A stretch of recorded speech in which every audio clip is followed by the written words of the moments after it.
अस्सलाम वालेकुम। एक्सरसाइज 1.5 का क्वेश्चन नंबर 5 हम आज करेंगे, जिसमें हमें कहा हुआ है कि determine whether the given matrices are multiplicative inverses of each other. अब मल्टीप्लिकेटिव इन्वर्स का जब लिखा होता है नाम, तो वहाँ पे फॉरेन स्टूडेंट्स पढ़ के इसको तो एक ही काम करना शुरू कर देते हैं कि उनको जो मल्टीप्लिकेटिव इन्वर्स फाइंड करना आता है वो फाइंड करना शुरू कर देते हैं।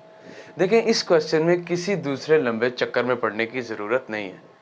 आपने कोई मल्टीप्लिकेटिव इन्वर्स फाइंड नहीं करना।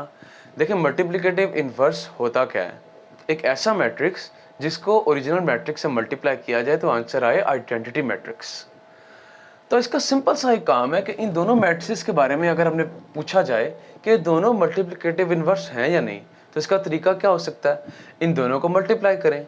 अगर आइडेंटिटी मैट्रिक्स आ जाता है तो दैट मीन्स कि मल्टीप्लिकेटिव इन्वर्सेस हैं। किसी और लंबे चक्कर में पढ़ने की बिल्कुल कोई ज़रूरत नहीं। हम इनको मल्टीप्लाई करते हैं।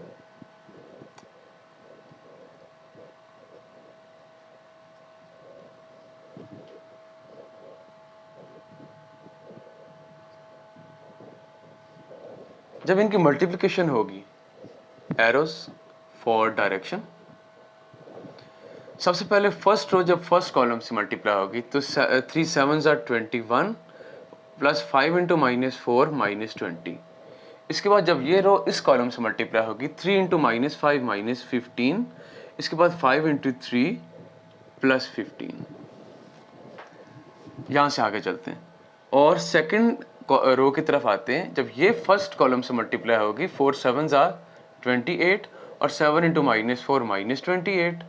अब ये रो जब इस कॉलम से मल्टीप्लाई होगी तो ये आएगा -20 और plus 7 3s are 21।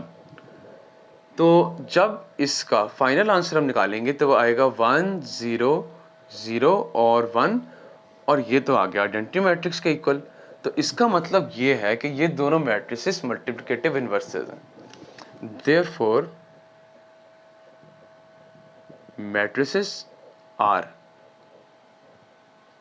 Multiplicative inverses.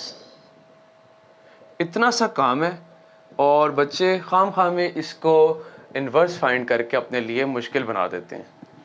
Second part भी ऐसा है, इसमें भी हम इन दोनों को मल्टीप्लाई करते हैं 1 2 2 3 और -3 2 2 और -1, एरोस फॉर डायरेक्शन।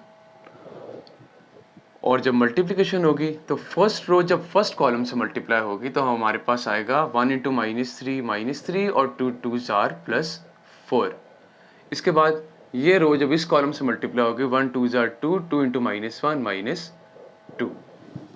इसके बाद अब सेकेंड रो की बारी आई है। जब ये फर्स्ट कॉलम से मल्टीप्लाई होगी तो -6 + 6, और जब ये रो इस कॉलम से मल्टीप्लाई होगी तो 2s are 4 और 3 इंटू -1 -3।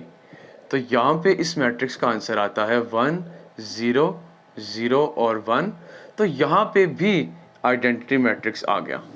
अब यहाँ यह ध्यान में रखें कि अगर किसी क्वेश्चन में आइडेंटिटी मैट्रिक्स ना आए मल्टीप्लाई करके, फॉर एग्जांपल बोर्ड में क्वेश्चन में इन मैट्रिसेस के अलावा कोई मैट्रिक्स दे दिया जाए तो ज़बरदस्ती आइडेंटिटी मैट्रिक्स बनाने की कोई ज़रूरत नहीं।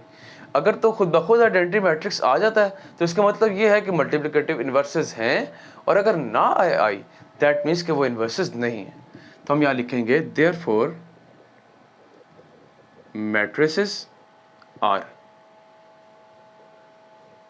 Multiplicative inverses of each other.